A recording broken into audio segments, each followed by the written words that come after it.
Good morning students. आप लोगों का स्वागत है हमारे अभ्युदय के इस चैनल में।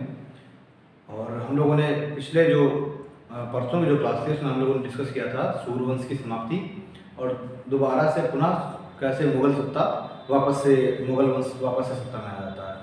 तो उसमें हम लोगों ने डिस्कस किया था कि कैसे हुमायूं ने अपनी सत्ता प्राप्त कर ली थी और उसके बाद हुमायूं की मृत्यु की हम लोग पहले ही चर्चा कर चुके थे कि बहुत ज़्यादा समय तक वो अपनी इस राज्य सत्ता का सुख का उपभोग नहीं कर पाया था और 1556 में ही 20 जनवरी 1556 को वो अपने पुस्तकालय की सीढ़ियों से गिर जाता है और 24 जनवरी 4 दिन बाद उसकी मृत्यु हो जाती है, 24 जनवरी 1556 को। तो उसकी मृत्यु के पश्चात अब उसका उत्तराधिकारी बनाया गया अकबर को। तो आइए आज हम लोग बात करते हैं हुमायूं के उत्तराधिकारी यानी कि अकबर के बारे में। तो अकबर भी देखिए मुगल वंश का एक सबसे प्रतिष्ठित सबसे कुशल प्रशासक के रूप में अकबर की गिनती की जाती है। यानी अगर हम पूरे मुगल वंश को उठा के देखते हैं तो उसमें अकबर सबसे ज़्यादा प्रतिभाशाली, सबसे ज़्यादा योग्य एवं कुशल प्रशासक के रूप में हमें दिखाई देता है। वो चाहे उसके समाज सुधारों की हम बात कर लें, चाहे उसके धार्मिक सुधारों की बात कर लें हम, या फिर उसके हम लोग साम्राज्य विस्तार की बात कर लें, तो अकबर के समय में हम लोग देखते हैं कि मुगल वंश की पहली बार मुगल वंश का जो साम्राज्य है उसका विस्तार सुदूर दक्षिण तक भी हो गया था। यानी कि बरार, बीदर, अहमदनगर, बीजापुर, गोलकुंडा, ये सारे क्षेत्र भी मुगल वंश के आधिपत्य में आ चुके थे। ठीक, तो हम लोग देखते हैं जब अकबर के बारे में हम लोग पढ़ेंगे तो हम लोग उसके जो है जीवन परिचय से लेकर के और फिर क्या क्या उसके सामने चुनौतियां आई, क्या कठिनाइयां उसने फेस की और उन कठिनाइयों से वो कैसे उभरा, और फिर हम देखेंगे किस तरीके से बैरम खान का प्रभुत्व उसके ऊपर रहा कुछ समय तक। फिर हम देखेंगे कैसे माहम अनगा यानी कि जो पूरा एक हरम दल का ग्रुप था उसका जो है प्रभाव इसके ऊपर आ गया, किस तरह से वो उन प्रभावों से वो बाहर निकला और फिर उसने पूरी शक्ति अपने हाथों में लेकर के और किस तरीके से उसने अपने राजकाज को, अपने जो साम्राज्य है उसके प्रशासन को उसने संभाला। ठीक, तो आइए हम लोग चर्चा करते हैं अकबर के बारे में।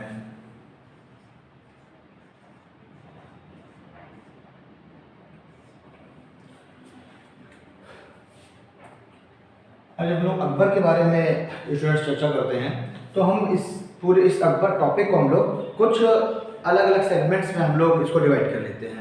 अपने पढ़ने के लिहाज की थोड़ा सा सरलता की दृष्टि से हम लोग इस पूरे टॉपिक को हम लोग कुछ पॉइंट्स में हम लोग विभाजित करते हैं। जैसे कि सबसे पहले हम लोग बात कर लेंगे अकबर का जन्म और इसका परिचय, जीवन परिचय। सबसे पहले हम लोग डिस्कस करेंगे अकबर के जन्म और उसके जीवन परिचय के बारे में। फिर हम लोग डिस्कस करेंगे हम लोग इसके प्रारंभिक जीवन के बारे में हम लोग चर्चा करेंगे। इसका प्रारंभिक जीवन कैसा था, प्रारंभिक जीवन में क्या क्या चीजें हुई, इसी में हम लोग इसकी बात कर लेंगे। इसकी शिक्षा वगैरह के क्या प्रबंध किए गए, इसने और इसके अंदर क्या योग्यताएं थी, उसके बारे में हम लोग इसके प्रारंभिक जीवन वाले टॉपिक में हम लोग चर्चा कर लेंगे। उसके बाद हम लोग चर्चा करेंगे इसके सामने जो प्रारंभिक कठिनाइयां हैं, इसके सामने जो इसकी प्रारंभिक कठिनाइयां थी, जिन कठिनाइयों का इसने सामना किया। हुमायूं की जब मृत्यु हो जाती है तो अकबर अल्प आयु में, मतलब इसकी आयु बहुत ही कम थी, 13 वर्ष 4 महीने की आयु में ही, इस छोटी सी आयु में ये इस पूरे मुगल साम्राज्य के सिंहासन पर इसको आसीन कर दिया जाता है। और उसके बाद ये जो राजनीतिक स्थिति थी पूरे मुगल साम्राज्य की वो भी अस्थिर थी, जिस वजह से अकबर को काफ़ी ज़्यादा कठिनाइयों का सामना करना पड़ गया। तो हम ये सारी चर्चा हम लोग करेंगे जब हम लोग डिस्कस कर लेंगे इसके सामने जो प्रारंभिक कठिनाइयाँ थी, उसमें हम लोग देख लेंगे हमें क्या क्या पढ़ना है। तो देखिए अगर हम लोग जन्म और परिचय की बात करेंगे तो इसमें हम लोग इसका जन्म वगैरह बात कर लेंगे, माता पिता वगैरह की बात कर लेंगे, इस तरह का जो भी इसके एक इंट्रोडक्शन के तौर पे हम लोग बात करेंगे। प्रारंभिक जीवन में हम लोग बात कर लेंगे कि किस तरह इसको पहले गजनी का प्रशासक बना दिया गया, यानी इसके ट्रेनिंग का पीरियड चल रहा था, इसको गजनी इसको दिया गया। उसके बाद गजनी के बाद फिर इसको पंजाब का सूबेदार नियुक्त कर दिया गया। किस तरीके से इसने प्रारंभिक जीवन में सरहिंद और मच्छीवाड़ा के युद्ध में इसने पार्टिसिपेट किया था। फिर हम लोग प्रारंभिक कठिनाइयों में बात करेंगे तो हम लोग बात करेंगे कि जिस समय ये राजगद्दी पर बैठा उस समय पूरे मुगल जो वंश है, मुगल जो साम्राज्य है, उसकी राजनीतिक स्थिति क्या थी, इसकी बात करेंगे। फिर इसमें हम लोग बात करेंगे आर्थिक स्थिति क्या थी, जिस समय गद्दी प्राप्त करता है उस समय मुगल साम्राज्य की आर्थिक स्थिति क्या थी। फिर हम लोग चर्चा करेंगे इसी में किन किन षड्यंत्रों का इसने सामना किया, कुछ अमीर वर्ग और इसके परिवार के ही कुछ सदस्यों के द्वारा षड्यंत्र भी किए जा रहे थे, वो उनकी भी चर्चा हम लोग इनके षड्यंत्रों नहीं करेंगे। फिर हम देखेंगे प्रारंभिक कठिनाइयों में इसके सामने जो सबसे बड़ी समस्या थी वो थी अफगानों की।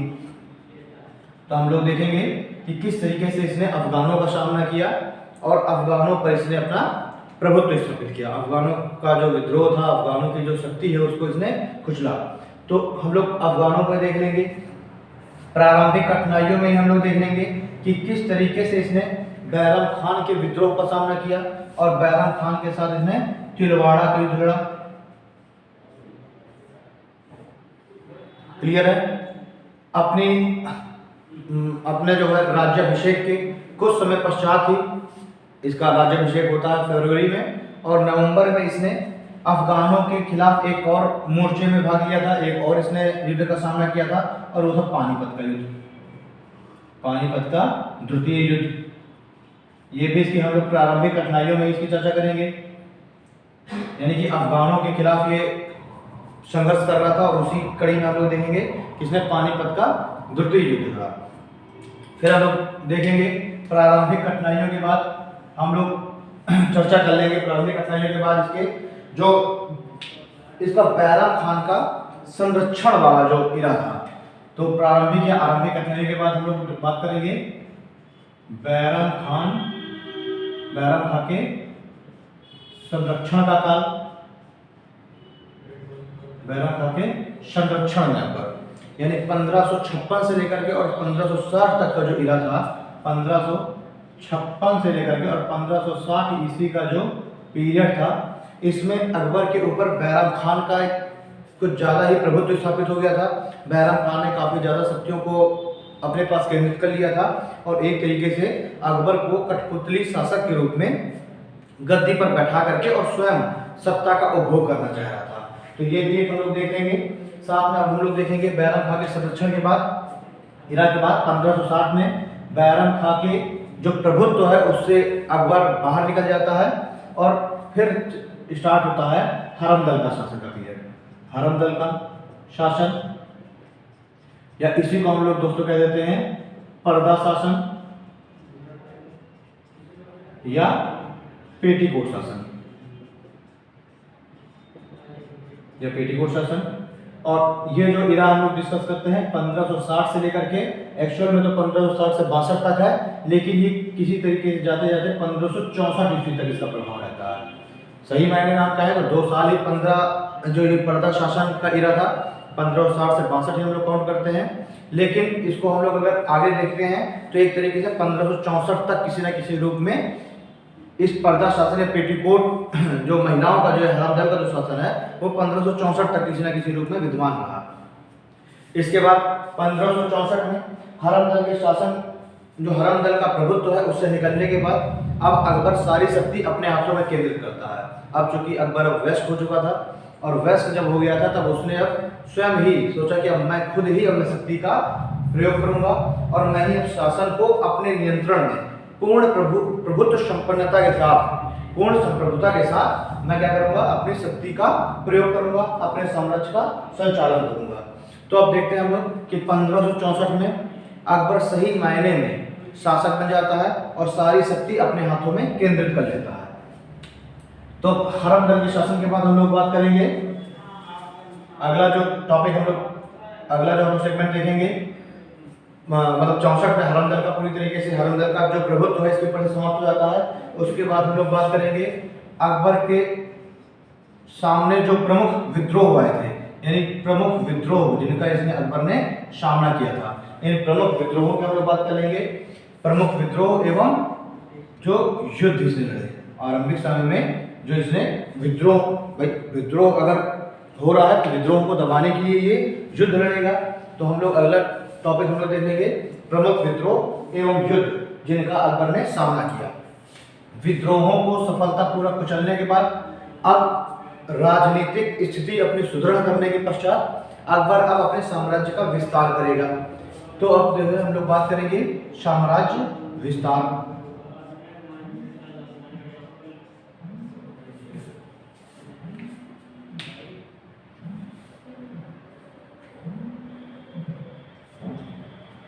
ठीक, साम्राज्य विस्तार की हम लोग चर्चा करेंगे। अकबर ने क्या क्या कार्य किए साम्राज्य विस्तार की दृष्टि में, क्या कौन कौन से उसने कहां कहां के युद्ध लड़े, किन किन क्षेत्रों को उसने अपने साम्राज्य के अधीन ले लिया, किन किन क्षेत्रों पर उसने अपना प्रभुत्व स्थापित कर लिया, उसकी हम लोग चर्चा कर लेंगे। फिर अगली हम लोग स्टूडेंट चर्चा करेंगे अकबर की जो धार्मिक नीतियां थी, अकबर की धार्मिक नीतियों के बारे में हम लोग चर्चा कर लेंगे। अकबर ने किस तरह की धार्मिक नीति का अनुसरण किया, क्या क्या चीजें इसने अपने क्या क्या चीजें इसने प्रारंभ की, जैसे कि इसी के अंदर हम लोग बात कर लेंगे कि इसने एक नए धर्म का स्थापना की थी, दीन इलाही। साथ ही हम लोग देख लेंगे इसने मजहर की स्थापना की थी। इसी के अंतर्गत हम लोग देख लेंगे कि इसने फतेहपुर सीकरी में इसने एक धर्म जो एक संस्था है उसकी स्थापना की थी, उसकी हम लोग चर्चा कर लेंगे कि वो सब क्या था। इसके बाद अगला जो टॉपिक हम लोग चर्चा करेंगे अकबर के समाज सुधारिक, मतलब जो सामाजिक सुधार जो कार्य हैं, सामाजिक सुधार यानी समाज सुधार के दृष्टि में से जो कार्य किए, अकबर के समाज सुधार की दृष्टि में जो कार्य थे उनकी हम लोग चर्चा कर लेंगे। फिर हम लोग इसी के बाद हम लोग अकबर की धार्मिक नीति समाज सुधार के बाद हम लोग दोस्तों चर्चा करेंगे कि अकबर ने कि जो भू राजस्व की दृष्टि से अकबर ने क्या क्या कार्य किए, इसके भू राजस्व नीतियां देख लेंगे, यानी कि आर्थिक नीतियां, भू राजस्व नीति या इसी को हम क्या कह देंगे अकबर की आर्थिक नीति, यानी अपने साम्राज्य को आर्थिक रूप से सुदृढ़ बनाने के लिए अकबर ने क्या क्या कार्य किए। अकबर ने अपने जो अर्थव्यवस्था है उसको सुदृढ़ करने के लिए, उसको मजबूत करने के लिए अकबर ने क्या क्या कार्य किए, लगान वसूलने के लिए इसने कैसी नीति अपनाई, जमीन की इसने पैमाइश कराई और उसी के आधार पर राजस्व का आकलन किया और राजस्व को वसूला। ये सारी चर्चा हम लोग कर लेंगे। उसके बाद हम लोगों को एक आवश्यक एक चर्चा करना और कि इसने सैन्य दृष्टि से क्या सुधार किए, सैन्य सुधारों की हम लोग बात कर लेंगे। इसने सैन्य सुधार किए और सैन्य सुधार के ही अंतर्गत हम लोग बात करेंगे कि इसने मनसबदारी प्रथा का प्रारंभ किया था, तो हम लोग सैन्य सुधार देख लेंगे। और उसी सैन्य सुधार में हम लोग देखेंगे कि इसने अलाउद्दीन खिलजी और शेरशाह के द्वारा चली आ रही जो हुलिया और दाग की जो प्रथा है उसको भी इसने जारी रखा। साथ ही साथ हम देख लेंगे इसने सजदा और पैगोज की भी इसने प्रथा को, सजदा की प्रथा को भी इसने प्रारंभ किया। तो ये सारी चर्चा हम लोग देख लेंगे। और उसके बाद अंतिम जो हमको देखना है वो देखना है अकबर का अंतिम दिन एवं मृत्यु, अकबर के अंतिम दिन एवं मृत्यु की हम लोग चर्चा कर लेंगे। ठीक है, तो आइए हम लोग देख लेते हैं कि हमें क्या क्या देखना है एक बार। यानी कि पहला टॉपिक क्या है, अकबर का जन्म एवं उसका परिचय। दूसरा हम लोग देख लेंगे प्रारंभिक जीवन या आरंभिक जीवन, कैसा इसका आरंभिक जीवन रहा, सारी चीजें हम बात करेंगे। इसमें इसकी शिक्षा वगैरह की बात करेंगे, पहले सूबेदारी इसको कहाँ की मिली उसकी बात कर लेंगे। अगला हम लोग देखेंगे टॉपिक इसी में इसका प्रारंभिक जीवन, जब इसने मतलब प्रारंभिक कठिनाइयां, जब ये गद्दी पर बैठता है तो इसके सामने क्या कठिनाइयां थी, इसके बारे में चर्चा करेंगे। चौथा टॉपिक इसमें हम लोग देखेंगे बैरम खां के जो संरक्षण का जो काल था उस इरा की हम लोग बात करेंगे, किस तरीके से बैरम खान ने सारी शक्ति अपने हाथों में ले ली थी, फिर किस तरीके से बैरम खान को बैरम खान से उसकी शक्तियां वापस ली गई और किस तरीके से उसको जो है हटाया गया वहां से। फिर हम देख लेंगे कि हरमदल ने किस तरीके से अकबर के ऊपर कंट्रोल करना चालू कर दिया था और फिर किस तरीके से हरमदल को खत्म किया गया। इसके बाद हम लोग बात करेंगे जो छठवां टॉपिक है प्रमुख विद्रोह एवं युद्ध की, कि कौन कौन से विद्रोह इसको झेलने पड़े अपने शासनकाल में और किस तरीके से उसने कौन कौन से युद्ध लड़े विद्रोह को दबाने के लिए। फिर हम देखेंगे साम्राज्य विस्तार, यानी इसने क्या किया, अपनी राजनीतिक स्थिति सही की और उसके बाद फिर सारे विद्रोहों को कुचलने के बाद अब इसने अपने साम्राज्य का विस्तार करना प्रारंभ किया और साम्राज्य विस्तार की ही क्रम में इसने आमेर का युद्ध लड़ा, मतलब आमेर को अपने साम्राज्य में मिलाया, मेवाड़ को अपने साम्राज्य में मिलाया। उसी क्रम में हम लोग हल्दीघाटी देख लेंगे, जब मेवाड़ को अपने साम्राज्य में मिलाने का प्रयास करता है। हम गढ़कटंगा का युद्ध देख लेंगे, किस तरीके से इसने गढ़कटंगा को, रानी दुर्गावती जहाँ पर शासन कर रही थी, उसको अपने शासन में मिलाया। हम देख रहे हैं किस तरीके से इसने उड़ीसा, बिहार और बंगाल को अपने साम्राज्य में मिलाया। क्योंकि जब ये अपनी गद्दी पर बैठता है, जब इसका राज्याभिषेक होता है, उस समय तो इसके मतलब मुगल जो साम्राज्य है उसके अंतर्गत केवल आगरा और दिल्ली का ही क्षेत्र सीमित रह गया था। तो हम देखेंगे किस तरीके से इसने पंजाब को अपने कंट्रोल में लिया, सिकंदर सूर को पूरी तरीके से निस्नाबूद किया, यानी अफगानों की जो शक्ति है उसको पूरी तरीके से समाप्त किया। अगला हम लोग देखेंगे साम्राज्य विस्तार के बाद अकबर की जो धार्मिक नीतियां थी, धार्मिक दृष्टि से अकबर बहुत ही उदार शासक था और उसने क्या क्या कार्य किए साम्राज्य में धार्मिक स्थिरता लाने के लिए। हम फिर देखेंगे समाज सुधार की दृष्टि में अकबर के कार्य। इसने समाज सुधार के दिशा में बहुत अच्छे अच्छे कार्य किए, जैसे कि दास प्रथा का उन्मूलन किया, सती प्रथा का अंत कराया, बालकों और बालिकाओं की जो विवाह की उम्र है उसको इसने निर्धारित किया। इसी में हम लोग देखेंगे कि विधवा विवाह को इसने प्रमोट किया। ठीक है, ये सारी चर्चा हम लोग कर लेंगे जब ये समाज सुधार का हम लोग चर्चा करेंगे। आठवां हम लोग टॉपिक डिस्कस करेंगे भू राजस्व एवं इसकी आर्थिक नीतियां। इस क्षेत्र में इसने क्या क्या कार्य किए, ठीक है, अपने साम्राज्य का जो अर्थव्यवस्था है उसको सुदृढ़ करने के लिए। फिर हमें चर्चा करना आवश्यक है सैन्य सुधार की दृष्टि में इसके क्या क्या कार्य रहे, इसने क्या क्या प्रयोग किए, उनकी हम लोग चर्चा कर लेंगे। और सबसे अंतिम जो हम लोग स्टूडेंट चर्चा करेंगे वो चर्चा करेंगे अंतिम दिन एवं मृत्यु की, यानी कि अकबर का जो अंतिम समय था वो किस तरीके का व्यतीत हुआ, इसने उस समय क्या क्या कठिनाइयों का सामना किया, क्या क्या उस समय की क्या क्या घटनाएं घटित हुई, और फिर अंत में जाकर के किस तरीके से एक भारत का एक इतना बड़ा सम्राट किस तरीके से अपने अंतिम दिनों में उसे मृत्यु की प्राप्ति होती है। तो ये सारी चर्चा हम लोग एक क्रमबद्ध तरीके से एक एक करके हम लोग फ्रेंड्स करेंगे। और इस पूरे टॉपिक को आपको मे बी आज तो खत्म हो नहीं पाएगा, कल भी मैं इसका या फिर आज शाम को भी मैं एक वीडियो डाल दूंगा। तो 2 लेक्चर में ये पूरा हमारा टॉपिक कंप्लीट होगा। और पूरे मिडिवल हिस्ट्री का जैसे कि मैं पहले से बताता आ रहा हूँ कि एक तो हमें अलाउद्दीन खिलजी को बहुत ही अच्छे तरीके से देखना है, बलबन को हमको देखना है, वो सारे दिल्ली सल्तनत के टॉपिक थे, आप लोग वो सारे पढ़ चुके हैं पहले भी। फिर हमें फिरोज शाह तुगलक को देखना है, मोहम्मद बिन तुगलक को देखना है, उसके बाद जो है शेर शाह सूरी बहुत ही इंपॉर्टेंट रहा, और इधर अकबर। फिर आगे जाके तो हम औरंगजेब देखेंगे, वो थोड़ा सा इंपॉर्टेंट है। तो ये कुछ ऐसे अगर हम लोग सिलेक्टिव स्टडी करते हैं तो ये कुछ टॉपिक है जो हमारे एग्जाम के लिहाज से कुछ ज़्यादा ही महत्व रखते हैं। अब अगर हम बाबर और हुमायूं की बात करते हैं तो वो इतने ज़्यादा इंपॉर्टेंस हमारे लिए नहीं रखते जितना कि इंपॉर्टेंट है हमारे लिए शेर शाह सूरी और अकबर। ठीक, तो आइए हम लोग मैंने शेर शाह सूरी को, मुझे ऐसा लग रहा है कि मैंने ठीक ठाक तरीके से मैंने डिस्कस कर दिया था शेर शाह सूरी को। उसमें हम लोग 3 वीडियो लेकर के आए थे। एक में तो उसका जो है हम लोगों ने जीवन परिचय पढ़ लिया था पूरा, फिर दूसरे में हमने उसकी नीतियां पढ़ी थी जो उसने सुधार किए थे, जो कार्य किए थे, मुद्रा सुधार किए थे उसने, सैनिक सुधार जो भी किए थे वो सारे हम लोग, और प्रशासन संबंधी जो भी उसके कार्य थे वो सारी चीज़ें जो भी सुधार थे प्रशासन के संबंध में, वो सारी चीज़ें हम लोगों ने बात कर लिया था। एक तरीके से वो बायलैटरल व्यवस्था को चला रहा था, द्विसदनात्मक प्रणाली थी, द्विसदनात्मक प्रशासन था शेर शाह सूरी के शासनकाल में। तो सारी चर्चाएं हम लोग कर चुके थे। शेर शाह सूरी के हमने उत्तराधिकारी के बारे में पढ़ लिया था। तो आइए अच्छा, ये अंतिम दिन और मृत्यु के साथ ही साथ हम लोग इसका उत्तराधिकारी के बारे में पढ़ लेंगे कि इसके पश्चात इसका उत्तराधिकारी कौन बना। ठीक, तो ये देखिए 10 टॉपिक में हम लोगों ने इस पूरे अपने पूरे इस अकबर को इन 10 पॉइंट्स में हमने कैटेगराइज कर रखा है, और इनके हम लोग एक एक करके क्रमबद्ध तरीके से हम लोग इनकी चर्चा करेंगे। आइए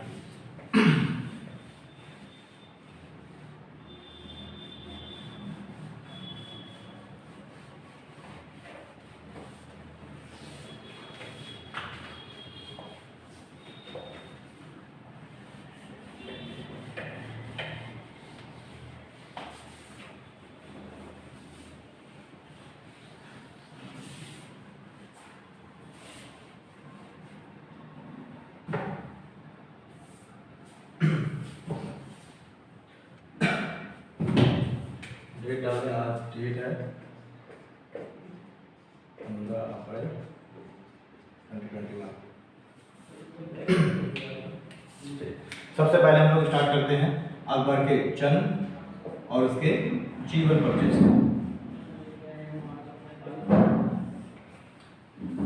अकबर के जन्म और जीवन परिचय से हम लोग इस अध्याय की शुरुआत करते हैं।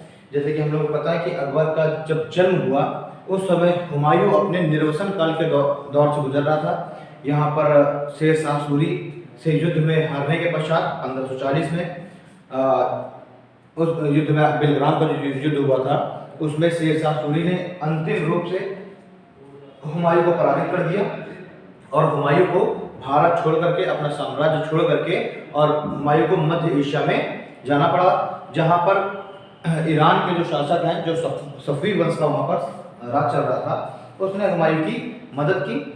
और फिर देखेंगे हम लोग कि किस तरीके से हुमायूं बाद में आता है वापस से। तो हम देखेंगे कि अकबर का जब जन्म हुआ उस समय हुमायूं अपने निर्वसन काल के दौर से गुजर रहा था, और अपने निर्वसन काल के दौरान ही उसका विवाह हो जाता है हमीदा बानो बेगम के साथ। तो अकबर का जन्म 15 अक्टूबर 1542 ईस्वी को अमरकोट के शासक, अमरकोट जो कि सिंध में पड़ता था, अमरकोट के शासक राणा वीरशाल के यहाँ, राणा वीरशाल के यहाँ अकबर का जन्म होता है। जन्म स्थान, जन्म कब हुआ अकबर का? 15 अक्टूबर 1542 ईस्वी को अकबर का जन्म होता है। जन्म स्थान क्या है? अमरकोट, जो कि सिंध का एक क्षेत्र था, और किसके यहाँ होता है? राणा वीरशाल के यहाँ। जब अकबर का जब यहाँ पर जन्म होता है 1542 में, उस समय हुमायूं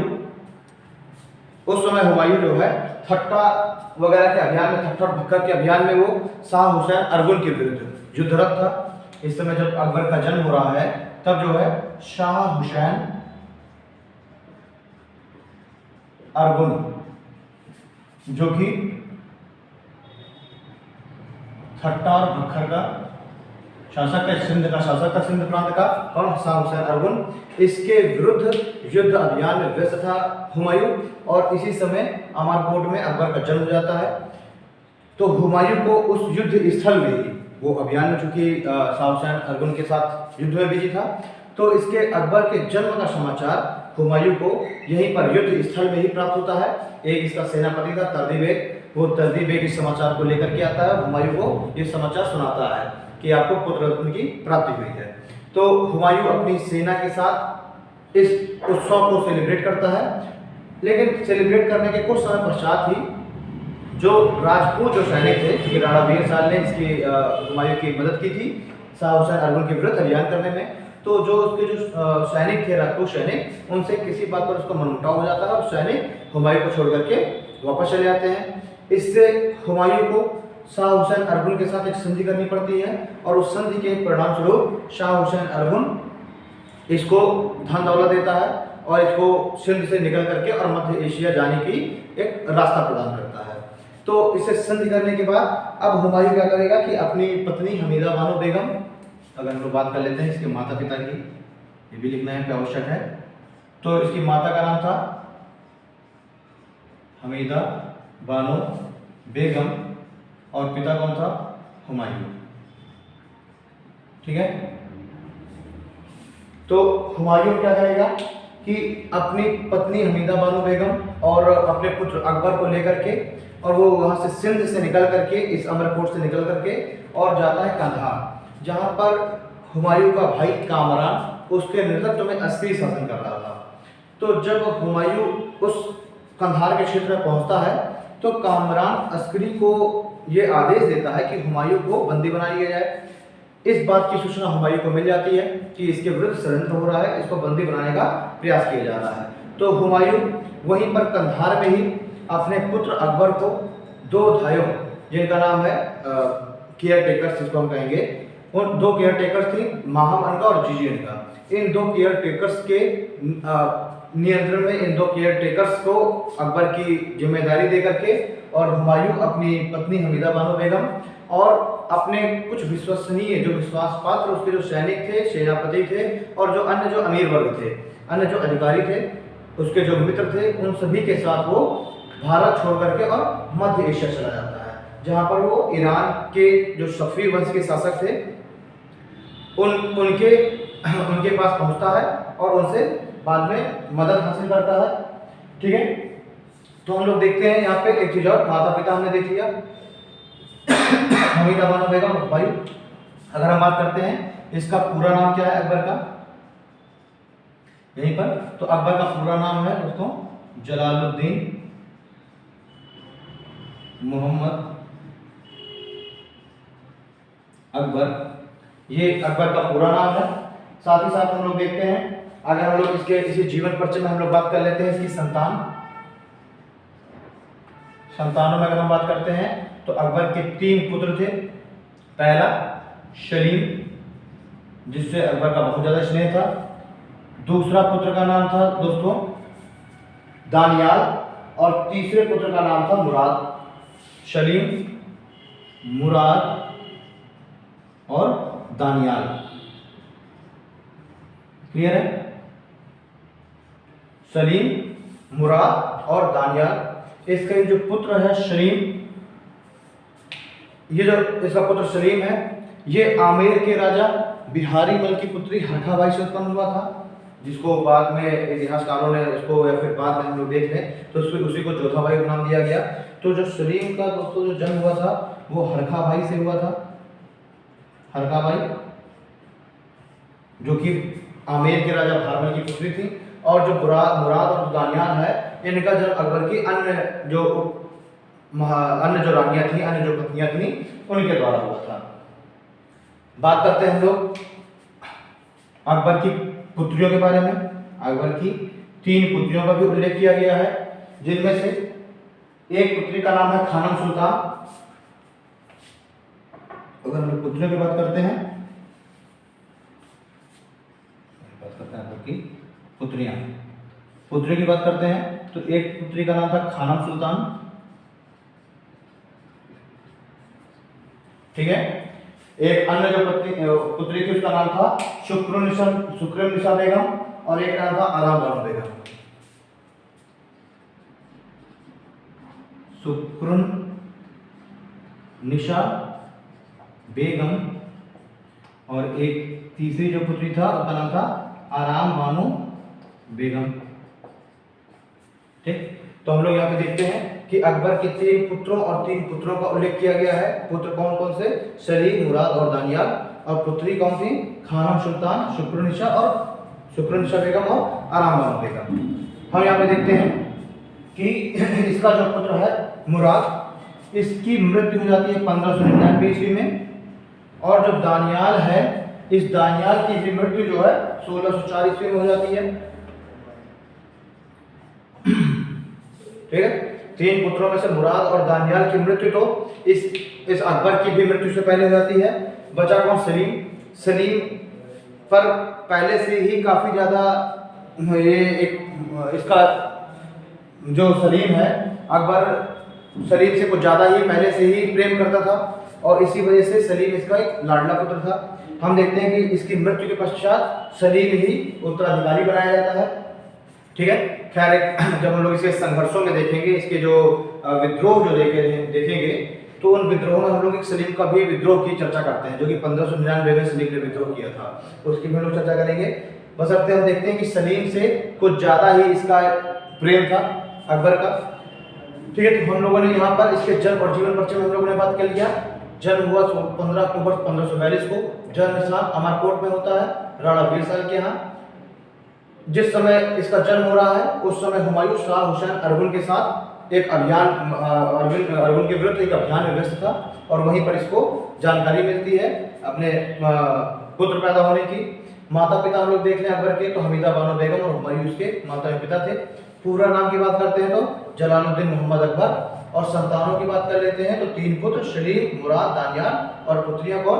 खानम सुल्तान, शुक्रनिशा बेगम और आराम बानो बेगम। ठीक है, सलीम की माता का नाम हरखाबाई हमने देख ही लिया। कहाँ की रानी, कहाँ की राजकुमारी है ये? तो ये आमेर के राजा जो बिहारी मल है, जिन्हें भारमल भी कहते हैं, उनकी पुत्री थी हरखाबाई। चलिए आगे हम लोग बात कर लेते हैं कि आगे और क्या क्या चीजें हुई। तो हम लोगों ने देखा कि किस तरीके से जब अकबर का जन्म हो रहा है उसके कुछ समय पश्चात ही हुमायूं जब कंधार पहुंचता है तो कामरान इसकी गिरफ्तारी का ऑर्डर देता है। लेकिन ये किसी तरीके से अपने पुत्र को महाम अनगा और जीजी अनगा के नेतृत्व में छोड़ करके और ये चला जाता है मध्य एशिया, ईरान चला जाता है। तो उधर पे हम लोग थोड़ा सा चर्चा करते हैं कि अब उस समय क्या घटनाक्रम चल रहा है।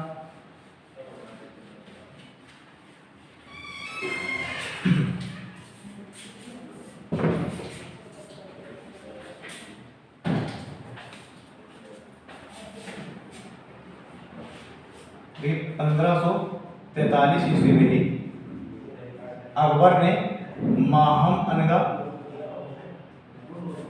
व जीजी अनगा इन दो भाइयों के संरक्षण में अकबर को छोड़ करके और ईरान चला जाता है। फिर 1545 में अकबर वापस से 1545 में अकबर जो है वो ईरान के शाह की मदद से कंधार पर अभियान करता है। और जब हुमायूं जब कंधार पर अभियान करता है 1545 ईस्वी में, तो उस समय जो कामरान है वो अकबर को काबुल भेज देता है। 1545 में कंधार का अभियान करता है हुमायूं, और जब कंधार का अभियान करता है तो उस दौरान जो कामरान है, कामरान अकबर को काबुल भेज देता है। ठीक, अब हुमायूं क्या करेगा, काबुल पर अभियान करेगा। जब हुमायूं काबुल पर अभियान करता है तो काबुल पर हुमायूं नियंत्रण स्थापित कर लेता है और कामरान जो है कंधार को छोड़ करके भाग जाता है। तो 1546 ईस्वी में हम देखते हैं कि 1546 ईस्वी में काबुल में अकबर अपनी माता पिता से मिलता है। अकबर जो है अपने माता पिता के संरक्षण में चला जाता है। अपने माता पिता मतलब 1546 में काबुल में ही अकबर को अपने माता पिता का संरक्षण प्राप्त हुआ, और काबुल में ही अकबर का जो संस्कार, जो भी कन्या संस्कार वगैरह था, वो यहीं पर काबुल में ही कराया जाता है। ठीक है, तो 1546 में हम लोग देखते हैं कि अकबर पहली बार अपने माता पिता के संरक्षण में जाता है, अपने माता पिता से मिलता है। 1546 के बाद अगले साल 1547 में अकबर अब 5 वर्ष की आयु का है। तो 5 वर्ष की आयु में अकबर के जो हुमायूं है वो अकबर के शिक्षा का प्रबंध करता है। अब जो कि अकबर 5 वर्ष का हो गया, शिक्षा प्राप्त करने की उम्र का हो गया, तो अब हुमायूं अकबर के लिए शिक्षकों की नियुक्ति करता है और इसको शिक्षा प्रदान करने का जो है व्यवस्था करता है। तो हम देखते हैं कि हुमायूं ने 2 शिक्षकों, एक का नाम था पीर मोहम्मद और दूसरा बैरम खां। हुमायूं इन 2 शिक्षकों को जिम्मेदारी सौंपता है अकबर को शिक्षित करने की। कब? 1547 ईस्वी में 5 वर्ष की अवस्था में।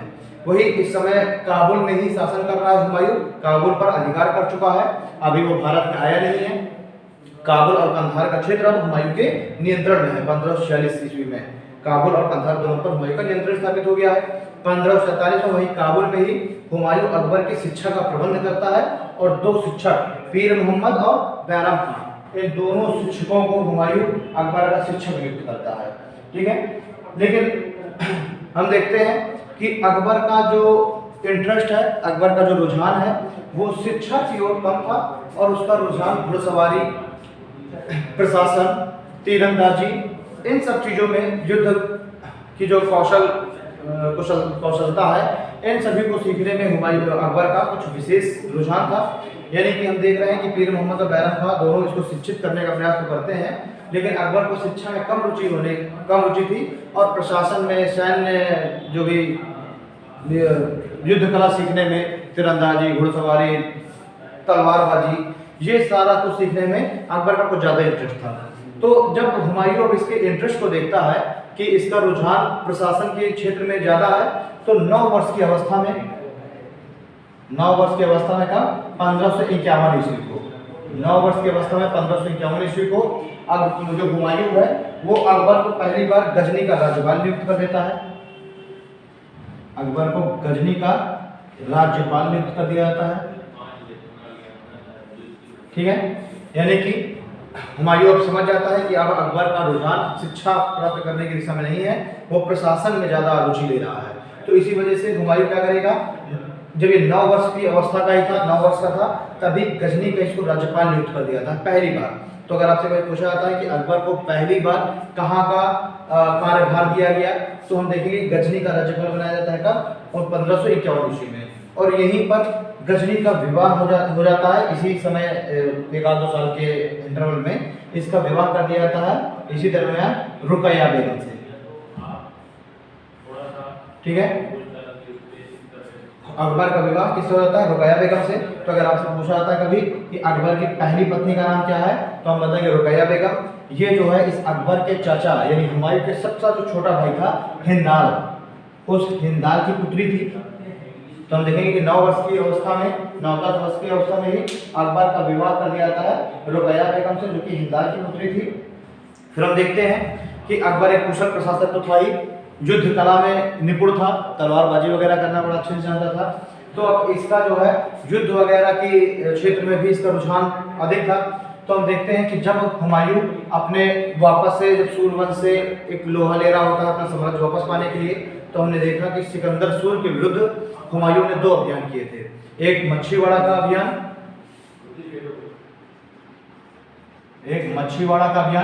कब हो रहा है? मई 1555 को। और दूसरा अभियान हम लोग देख रहे हैं सरहिंद का, जून 1555 में। हम लोगों ने इन 2 अभियानों की चर्चा की थी।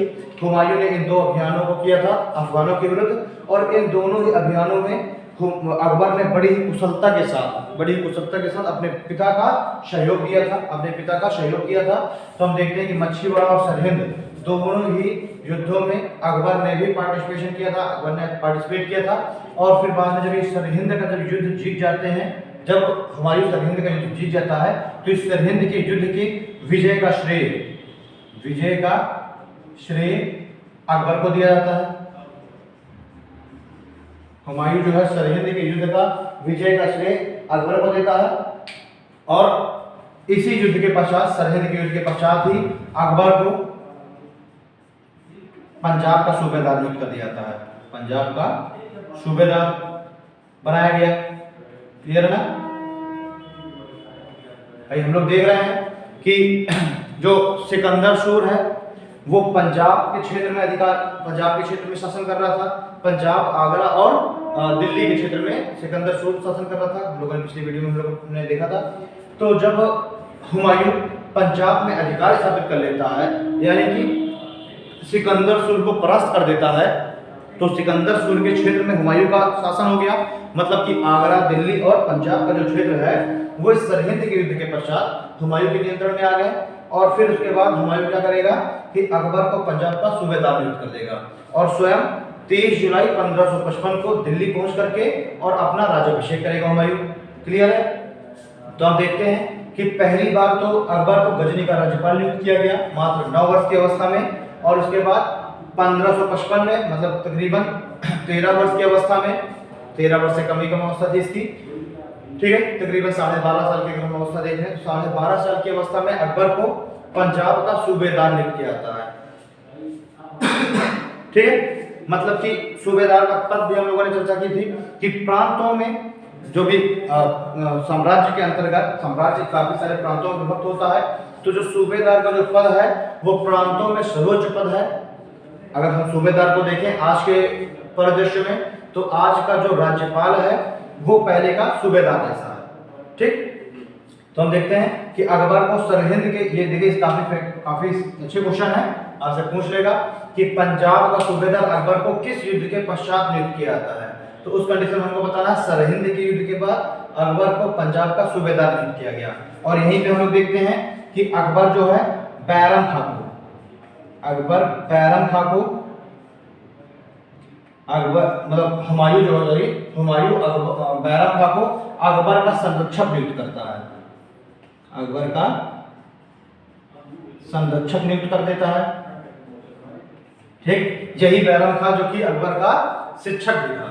तो इसी बैरम खां को, क्योंकि बैरम खां हुमायूं का बहुत ही विश्वासपात्र एक व्यक्ति था, इसके दुर्भिक्ष काल में, जो इसकी कठिनाइयों का काल था हुमायूं के, उस पूरे समय में बैरम खां ने बहुत ही अच्छी तरीके से सहयोग दिया था, हुमायूं का बहुत ही अच्छी तरीके से सहयोग किया था। तो उसी से प्रसन्न होकर के हुमायूं अकबर का संरक्षक नियुक्त कर देता है बैरम खां को, और स्वयं दिल्ली में आकर के अपना राज्याभिषेक करवाता है। क्लियर? आगे हम लोग बात करते हैं, तो हम लोग देखते हैं, हम लोग देख रहे हैं कि अकबर को ठीक है 1555 में पंजाब का सूबेदार नियुक्त कर दिया गया। 24 जनवरी को हम लोग एक घटना देखते हैं। 24 जनवरी 1556 की घटना थी कि हुमायूं की मृत्यु हो जाती है। ठीक, 24 जनवरी 1556 को हुमायूं की मृत्यु हो जाती है। अच्छा, यहां तक आप लोग अगर नोट करना चाहे तो नोट कर सकते हैं। इसके बाद की चीजें हम लोग आगे देखते हैं। हुमायूं की 24 जनवरी 1556 को हुमायूं की मृत्यु हो गई। इसके बाद की घटना हम लोग देखते हैं क्या होता है।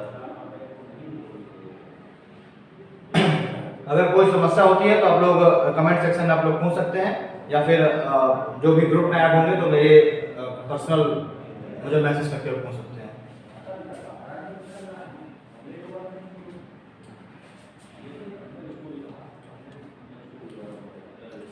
चलिए,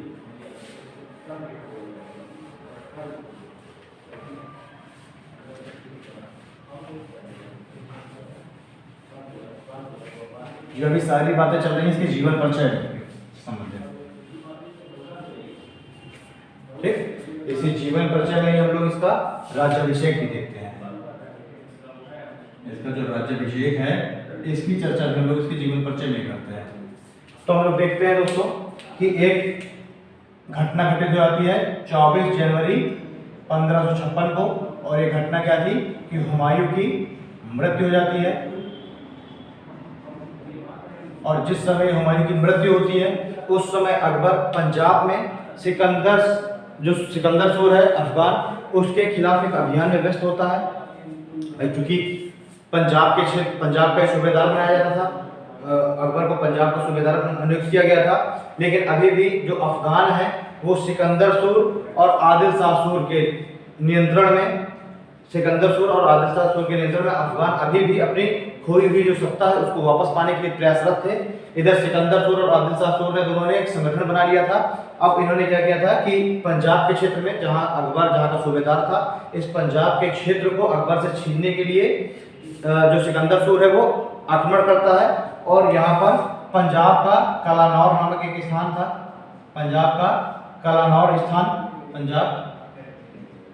इस स्थान पर जो अकबर और बैरम खां के सहयोग से सिकंदर सूर के विरुद्ध अभियान में व्यस्त था। अकबर एक अभियान में गया था सिकंदर सूर के साथ विरुद्ध जो अभियान था।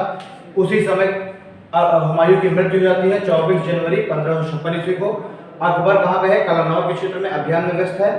जब हुमायूं की मृत्यु हो जाती है तो इस आशंका के साथ कि कहीं हुमायूं कहीं जो है जो जनता है वो कहीं विद्रोह न कर दे, या फिर जो बाहरी जो स्वतंत्र जो शासक हैं जो कि अपनी नजर गड़ाए हुए हैं आगरा और दिल्ली की राजगद्दी पर, वो कहीं युद्ध का ऐलान न कर दे या कहीं आक्रमण न कर दे।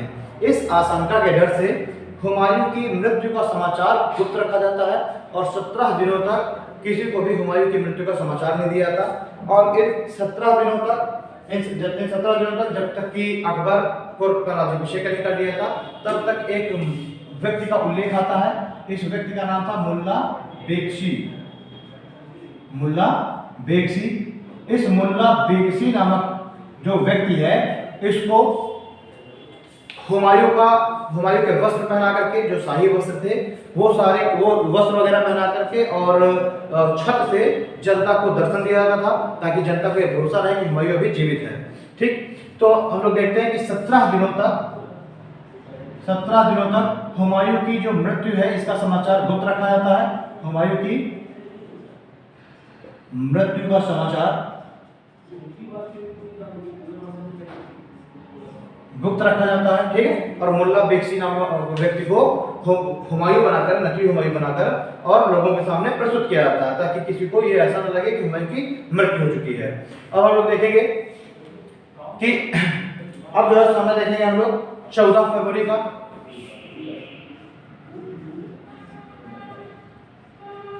14 फरवरी 1556 ईस्वी को क्या होगा कि जो अकबर है इसका राज्याभिषेक कर दिया जाता है। कहां पर? इसी कलानौर नामक स्थान पर ही। जब ये समाचार पहुंचता है बैरम खां के पास, ठीक, तो बैरम खां क्या करेगा?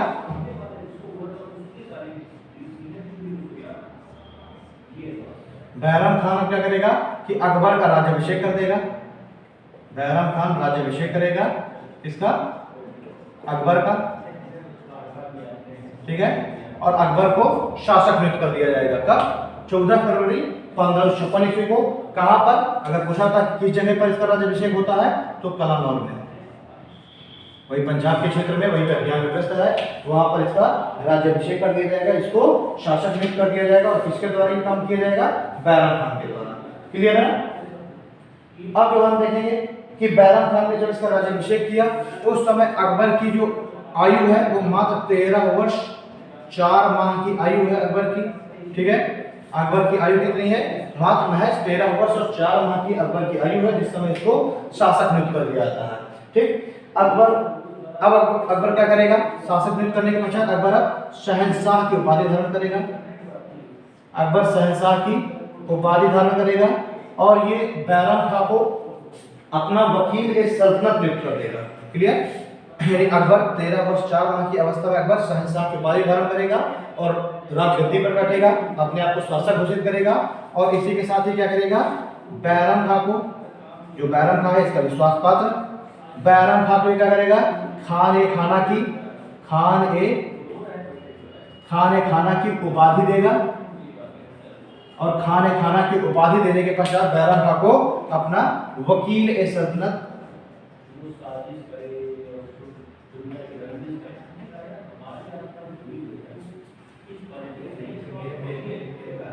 बैरम क्या करेगा कि ऐसे आजम बैरम खां को अकबर क्या करेगा? वकील ए सल्तनत नियुक्त कर देगा। यानी वकील ए सल्तनत मींस प्रधानमंत्री।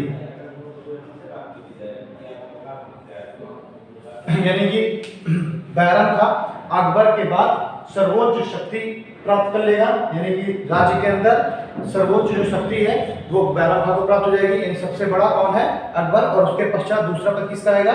बैरम खां का, मतलब वकील ए सल्तनत मींस प्रधानमंत्री, ठीक। तो कभी आपसे पूछ लिया जाता है कि बैरम खां को खाना की उपाधि किसने प्रदान की? तो अकबर ने प्रदान की। किस समय प्रदान की? 1556 में, जिस समय अकबर को शहंशाह घोषित किया था, अकबर को जब राज्याभिषेक अकबर ने किया था। तो यहाँ तक हम लोगों ने देख लिया अकबर के जन्म के बारे में चीजें, अकबर का जीवन परिचय हमने देख लिया, उसकी शिक्षा वगैरह क्या थी, कैसे उसको सूबेदार कहाँ पर बनाया गया, उसका हमने राज्याभिषेक देख लिया। ये इतना हम लोगों ने पोर्शन यहाँ तक डिस्कस कर लिया हमने अकबर के जन्म, जीवन परिचय और राज्याभिषेक के बारे में। अगला हम लोग देखेंगे कि अगला जो टॉपिक है वो है अकबर की आरंभिक कठिनाइयां।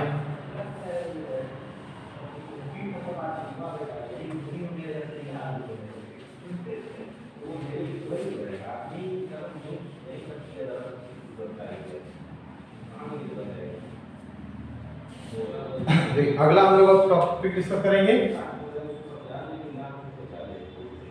आरंभिक कठिनाइयां। मीन्स की क्या है कि जिस समय अकबर अपना राज्याभिषेक कराता है, अकबर जिस समय शहंशाह बनता है, तो इसके गद्दी पर बैठने के पश्चात किन किन कठिनाइयों का अकबर ने सामना किया। तो इसमें हम लोग मुख्य 3 तरह की कठिनाइयां देखेंगे। एक तो राजनीतिक कठिनाइयां,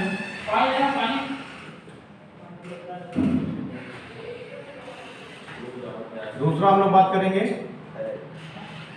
आर्थिक कठिनाइयां, ठीक।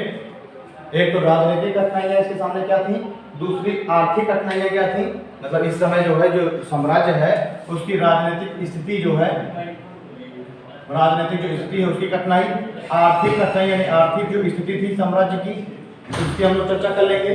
अगली हम लोग चर्चा करेंगे कि इसके समय में जो अमीरों का षड्यंत्र है,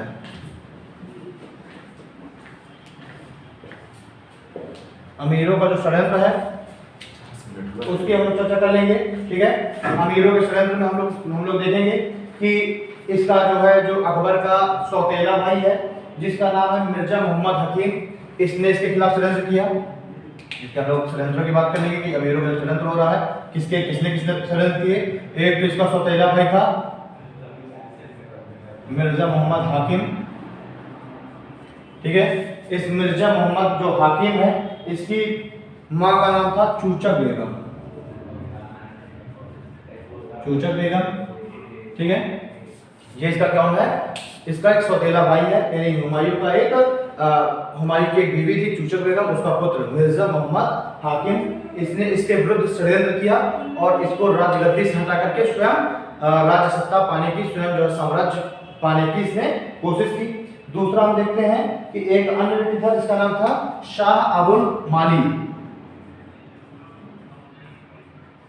शाह अबुल माली, ये जो शाह अबुल माली है ये हुमायूं का एक बहुत ही खास व्यक्ति था, हुमायूं का बहुत ही विश्वास पात्र व्यक्ति था और ये हुमायूं को अपना पुत्र कहकर संबोधित करता था, हुमायूं को फरजंद कहकर बुलाता था।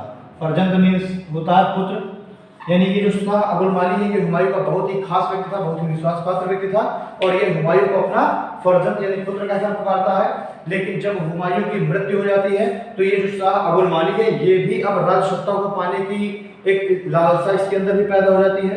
शाह अबुल माली के अंदर इस मुगल साम्राज्य की पाने की लालसा पैदा हो जाती है और ये भी अब क्या करेगा, अकबर के विरुद्ध षड्यंत्र करेगा। और जब अकबर का जब राज्याभिषेक किया जाता है तो कहा जाता है कि शाह अबुल माली जो है उस राज्याभिषेक में भी शामिल होने से मना कर दिया, द्वंद्ववश। ठीक, शाह अबुल माली जो कि साम्राज्य पाना चाह रहा था लेकिन जब इसको साम्राज्य नहीं मिला, इसका षड्यंत्र विफल हो गया, तो अब ये क्या कर रहा है, इसने अकबर के राज्याभिषेक में भी जाने से मना कर दिया। तो हम लोग देखते हैं कि जब ये गद्दी पर बैठता है तो मुख्य रूप से दो लोगों ने इसके खिलाफ षड्यंत्र किए, मिर्जा मोहम्मद हाकिम, शाह अबुल माली, साथ ही अन्य भी कुछ अमीर थे, सूबेदार थे, उन्होंने भी षड्यंत्र करने की कोशिश की। लेकिन हमें मुख्य रूप से दो हम व्यक्तियों के षड्यंत्र की चर्चा करेंगे। ठीक है, चलिए। अच्छा, इसी में जो है हम लोग देखते हैं कि जो मिर्जा मोहम्मद हाकिम है इसको संरक्षण मिला हुआ था मुनीम खां का, इसको संरक्षण मिला हुआ था, मुनीम खां का संरक्षण मिला हुआ था। किसको? मिर्जा मोहम्मद हाकिम को। और इसे मुनीम खां की सह पर ही इसने क्या किया था, षड्यंत्र किया था अकबर के विरुद्ध। क्लियर है। अगला हम लोग देखेंगे कि अगली जो कठिनाई थी इसके सामने वो था अफगानों की समस्या।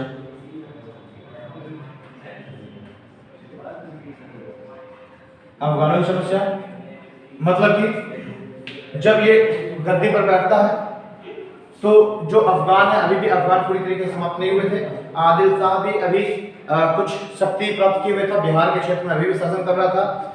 सिकंदर सूर्य भी पूरी तरीके से समाप्त नहीं हुआ था, वो भाग तो जरूर गया था लेकिन वो अपनी शक्ति को वापस से केंद्रित कर रहा था। और काफी लंबे अरसे तक इस सिकंदर सूर्य और जो आदिल शाह है, ये जो अफगान है, इनकी समस्याओं का सामना, इनके जो है षड्यंत्रों का, इनके अभियानों का सामना, मतलब इनके विद्रोहों का सामना अकबर को झेलना पड़ा। तो हम लोग देखते हैं कि अकबर के समय सबसे जो बड़ी कठिनाई थी इसके राजगद्दी पर बैठते समय, इसके राजगद्दी पर बैठने के तुरंत बाद, उनमें से सबसे बड़ी समस्या थी अफगानों की समस्या। ठीक है, तो हम देखते हैं एक एक बात करते हैं हम लोग। जैसे कि राजनीतिक कठिनाई है, अगर हम लोग बात करते हैं कि राजनीतिक स्थिति क्या थी जिस समय अकबर गद्दी पर बैठता है, उस समय जो साम्राज्य है उसकी राजनीतिक स्थिति क्या थी। ठीक, तो देखिए जब अकबर गद्दी पर बैठता है उस समय मुगल साम्राज्य के अधीन मात्र आगरा और दिल्ली ही थे, मात्र आगरा, दिल्ली और पंजाब। यानी कि जो मुगल साम्राज्य है वो केवल आगरा, दिल्ली और पंजाब तक ही केंद्रित रह गया था। बाकी बिहार वगैरह जो हम उत्तर पश्चिम के क्षेत्र देखते हैं, गुजरात का जो क्षेत्र देखते हैं, वो सारे के सारे इनके मुगल साम्राज्य के नियंत्रण से बाहर जा चुके थे। यानी जब अकबर गद्दी पर बैठता है तब मात्र आगरा, दिल्ली और पंजाब तक ही साम्राज्य केंद्रित रह गया था। ठीक, जो राजनीतिक जो स्थिति थी वो बहुत ही डामाडोल थी। जो प्रशासन था, बहुत ज्यादा प्रशासन मजबूत नहीं था, बड़ी गंभीर समस्या थी राजनीतिक। और इसको गद्दी पर बैठने के तुरंत बाद ही इस राजनीतिक स्थिति का इसको सामना करना पड़ा। ये जो कमजोर स्थिति है राजनीतिक, उसका इसको सामना करना पड़ गया। धीरे धीरे इसने आखिरकार इससे बाहर गया और अपनी जो राजनीतिक कठिनाई है इसको दूर किया और अपनी जो शक्ति है उसको मजबूत किया, अपना जो साम्राज्य उसको मजबूत किया। उसके बाद हम लोग देखते हैं आर्थिक कठिनाइयां। जिस समय अकबर गद्दी पर बैठता है उस समय आगरा और दिल्ली का जो राजकोष है वो लगभग रिक्त हो चुका था, ज्यादा कोष रह नहीं गया था। ठीक है, साथ में इसको जो है कहीं बाहर से भी सहयोग नहीं प्राप्त हो चुका था, क्योंकि जो कंधार का जो क्षेत्र है उस पर वापस से कामरान ने अपना अधिकार कर लिया था। मध्य एशिया की अगर बात करते हैं तो मध्य एशिया में ईरान, मध्य एशिया में जो है वो जो है सफवी वंश के शासकों का शाह का शासन था, वो भी इसको कोई भी किसी भी तरीके की सहायता देने के लिए तैयार नहीं थे। तो हम देखते हैं कि इसको ना तो भारत के भीतर से और ना ही भारत के बाहर से कहीं से भी इसको किसी भी तरीके की सहायता प्राप्त होने की भी उम्मीद नहीं थी। तो जो आर्थिक जो समस्याएं थी वो भी बड़ी गंभीर थी, राजकोष रिक्त हो चुका था, चूंकि क्षेत्र भी बहुत ही सीमित रह गया था, पंजाब दिल्ली और आगरा का ही क्षेत्र इसके पास रह गया था। इस वजह से वहां से जो भू राजस्व की वसूली हो रही थी वो भी इतनी पर्याप्त नहीं थी जिससे अकबर अपनी इतनी बड़ी सेना का और अपना खर्च को उठा सके।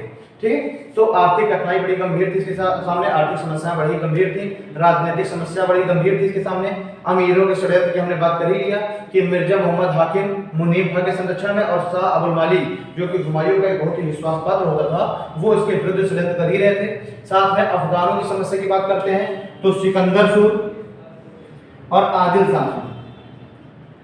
शाह और सिकंदर सूर ये दोनों जो है एक ग्रुप बना करके, एक अलाइन बना करके और अकबर के खिलाफ समय समय पर विद्रोह करते रहते थे।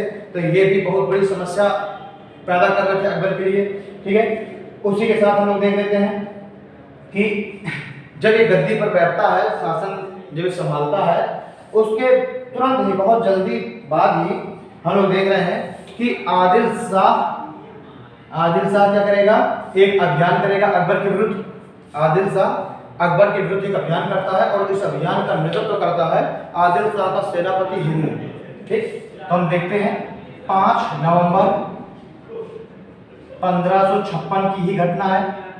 आदिल शाह को ऐसा विश्वास था कि अकबर अभी अल्पवयस्क है, अभी इसको राजनीति की ज्यादा सूझबूझ है नहीं, ज्यादा अभी शक्ति इसके पास है नहीं, सैनिक संगठन इसका बड़ा कमजोर है, आर्थिक स्थिति बड़ी डामाडोल है।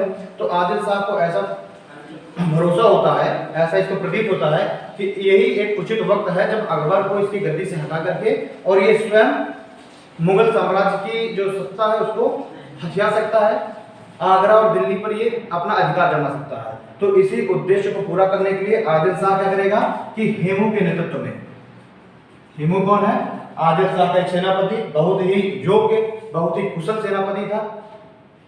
इस हेमू के बारे में अगर थोड़ी सी हम चर्चा कर लेते हैं तो देखिए हेमू ने अपना जो इसने जीवन स्टार्ट किया था वो देखते हैं कि इसमें चर्चा मिलती है कि हेमू पहले एक नमक का व्यापारी हुआ करता था और बाद में धीरे धीरे इस्लाम शाह के सेवा में चला जाता है और इस्लाम शाह के यहाँ ही इसने बाजार अधीक्षक का कार्य किया था कुछ समय तक। बाजार अधिकारी का, बाजार अधीक्षक का इसने कार्य किया हुआ था। ठीक, हेमू ने क्या किया था, बाजार अधीक्षक का कार्य किया था।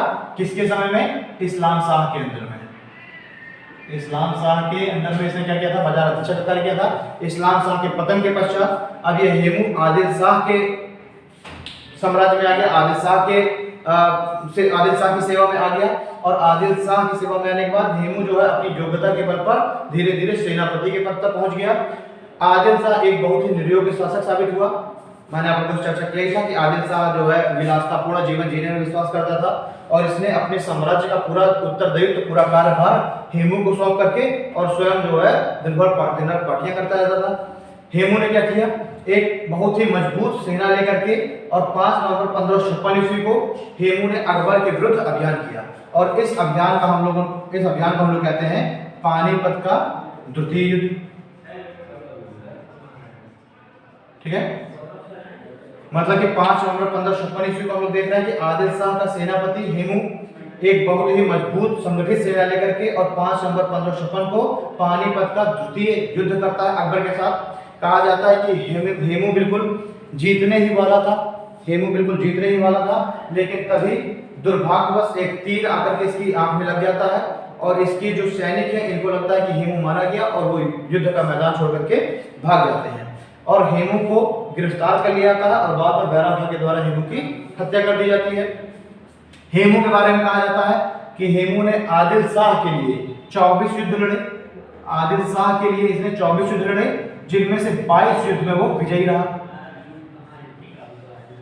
24 युद्धों में से 22 युद्धों में हेमू विजयी रहा, जिससे हम देखते हैं इसकी सैन्य कुशलता, इसकी हम लोग योग्यता का हमें परिचय मिलता है। हेमू कितना योग्य एक प्रशासक के रूप में हमें दिख रहा है, कितने योग्य सेनापति के रूप में हमको दिख रहा है। साथ ही साथ हेमू के बारे में एक चीज और कही जाती है कि हेमू ऐसा 14वां व्यक्ति था जिसने विक्रमादित्य की उपाधि धारण की। हेमू ने क्या किया, विक्रमादित्य की उपाधि धारण की। क्लियर है ना? चलिए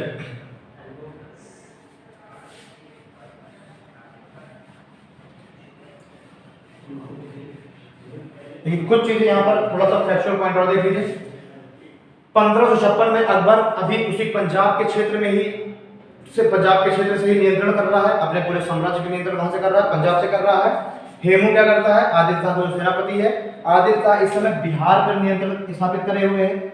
आदिल शाह ने कहां पर नियंत्रण किया हुआ है? बिहार पर। और आदिल शाह का सेनापति बिहार से निकल करके और दिल्ली पर अधिकार कर लेता है। ठीक है, यानी कि अक्टूबर 1556 ईस्वी को हेमू क्या करता है? दिल्ली पर अधिकार स्थापित कर लेता है। दिल्ली पर अधिकार कर लेता है कब? अक्टूबर 1556 में। इधर अकबर को जब पता चलता है, अकबर जालंधर के क्षेत्र में था, पंजाब के जालंधर क्षेत्र में अकबर उस समय था, एक किसी विद्रोह का दमन करने के लिए गया हुआ था। जब अकबर को पता चलता है तो अकबर भी अपनी सेना को संगठित करके अकबर और बैरम खां दोनों हेमू के खिलाफ अभियान के लिए निकल पड़ते हैं और दोनों की सेनाएं पानीपत के मैदान में आमने सामने आ जाती हैं। और उस युद्ध में हम लोग देखते हैं, पानीपत के द्वितीय युद्ध में हेमू की हार हो जाती है और हेमू की हत्या कर दी जाती है। तो यहाँ से आपसे स्टूडेंट्स एक बहुत ही बढ़िया क्वेश्चन पूछा जाएगा और कहा जाएगा कि दिल्ली पर अधिकार करने वाला या दिल्ली की गद्दी पर बैठने वाला अंतिम हिंदू शासक कौन था? तो वहां पे हमको बताना है कि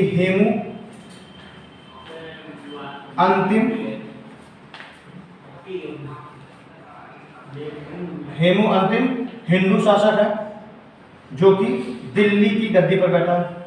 दिल्ली पर जिसने क्या किया? दिल्ली पर अधिकार किया। ठीक, तो एक फैक्चुअल पॉइंट हम देख लिया कि हेमू अंतिम हिंदू शासक है जिसने दिल्ली पर अधिकार किया। दूसरा पॉइंट हम लोग देख लेते हैं कि हेमू जो है 14वां शासक है। हेमू 14वां व्यक्ति है जिसने क्या किया? विक्रमादित्य की उपाधि धारण की।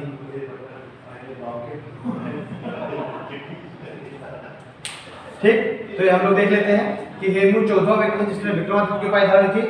एक और पॉइंट है कि हेमू ने 22 युद्ध जीते, यानी कि 24 युद्धों में से 22 युद्ध में हेमू ने क्या किया? विजय प्राप्त की। ठीक, तो ये कुछ फैक्चुअल चीजें हैं जो हमें हेमू के बारे में जानना बहुत आवश्यक है। आपसे पूछ लिया था कि हेमू किसका सेनापति था, वो आपको ध्यान में रखना है। पानीपत का द्वितीय जो युद्ध है वो किसके बीच हुआ, तो हमको ध्यान में रखना है, अकबर और हेमू के बीच में। ठीक है, तो यहाँ पर हम लोगों ने देख लिया कि ये जो अफगानों की जो समस्या है, अफगानों का जो कठिनाई है अफगानों की, उसको जो है किसी तरीके से अकबर ने कंट्रोल किया, अकबर ने इस कठिनाई को दूर किया। अगली हम लोग ये कठिनाई जो अपने प्रारंभिक समय में ही इसने कठिनाई का और सामना किया, उसकी भी हम लोग चर्चा कर लेते हैं।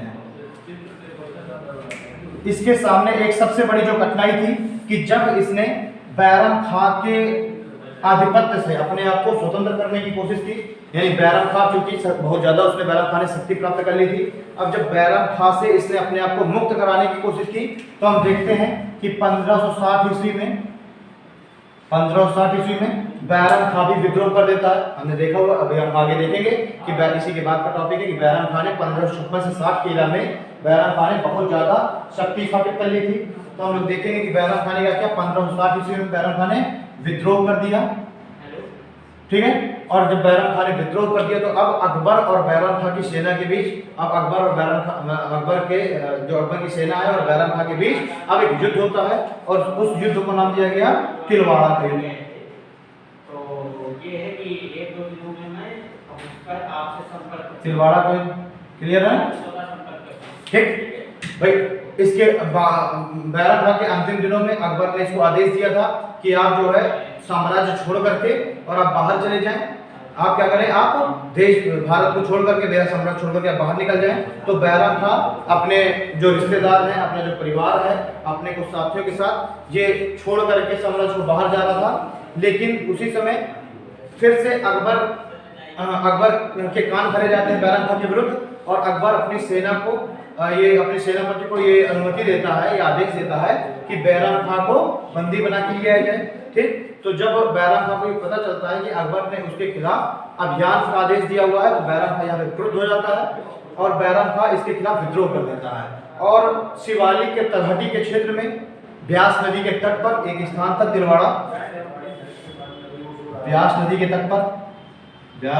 तट पर एक स्थान था तिलवाड़ा, जहां पर बैरम खान और अकबर की सेना के मध्य युद्ध होता है और इस युद्ध में बैरम खान परास्त हो जाता है और उसको बंदी बना करके और अकबर के सामने लाया जाता है और कहा जाता है कि बैराम खां जैसे ही अकबर के सामने आता है तो बैराम खां तुरंत उसके चरणों में गिर जाता है और उससे जो है माफ़ी मांगता है। अकबर भी यहाँ पे पिघल जाता है और अकबर भी कहता है कि मुझसे गलती हो गई कि मैंने आपके ऊपर संदेह किया। और फिर अकबर उसी समय अपने दरबार में सभी जो अन्य जो सूबेदार थे, अन्य जो अधिकारी हैं, उनसे ऊपर की गद्दी पर इसको उनके ऊपर के सिंहासन पर बैराम खां को बैठाता है और पूरे आदर सत्कार के साथ उसका स्वागत करता है। उसके बाद भी कहा जाता है कि इसी युद्ध के पश्चात ही फिर अकबर बैराम खां को आदेश देगा हज यात्रा में जाने का। तो ये हम लोग पढ़ेंगे, हम लोग जो अगला टॉपिक है। तो हम लोगों ने देख लिया कि आरंभिक कठिनाइयों में हमने देखा कि अकबर को अफगानों का विद्रोह झेलना पड़ा, अमीरों का षड्यंत्र झेलना पड़ गया, आर्थिक जो स्थिति है उसका सामना करना पड़ा, राजनीतिक स्थिति का सामना करना पड़ा, साथ ही साथ उसको पानीपत का युद्ध भी लड़ना पड़ा जो कि हेमू के नेतृत्व में किया गया था।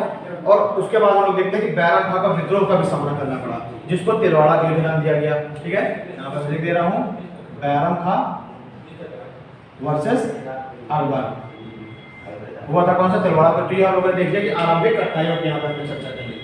आगे हम लोग बात करेंगे कि बैराम खां की संरक्षणता का जो बैराम खां के संरक्षण में जो अकबर का काल था उसकी हम लोग चर्चा करते हैं।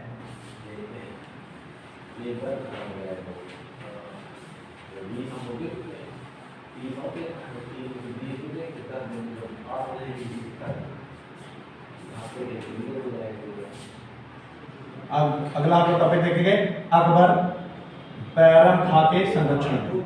अकबर बैराम खां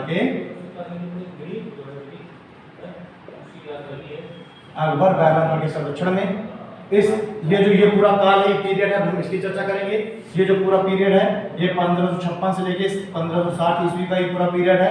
इसकी हम लोग दोस्तों चर्चा करेंगे किस तरीके से बैराम खां ने शक्ति केंद्रित कर ली थी और फिर किस तरीके से अमीरों के द्वारा और हड़प दल के जो सदस्य हैं उनके द्वारा भड़काने के कारण अकबर क्या करेगा कि बैराम खां को प्रधानमंत्री के पद से हटा देगा और फिर किस तरीके से बैराम खां को हज यात्रा जाने का आदेश दे दिया जाएगा और फिर बैराम खां हज यात्रा पर जब जा रहा होगा तो उसकी हत्या कर दी जाएगी।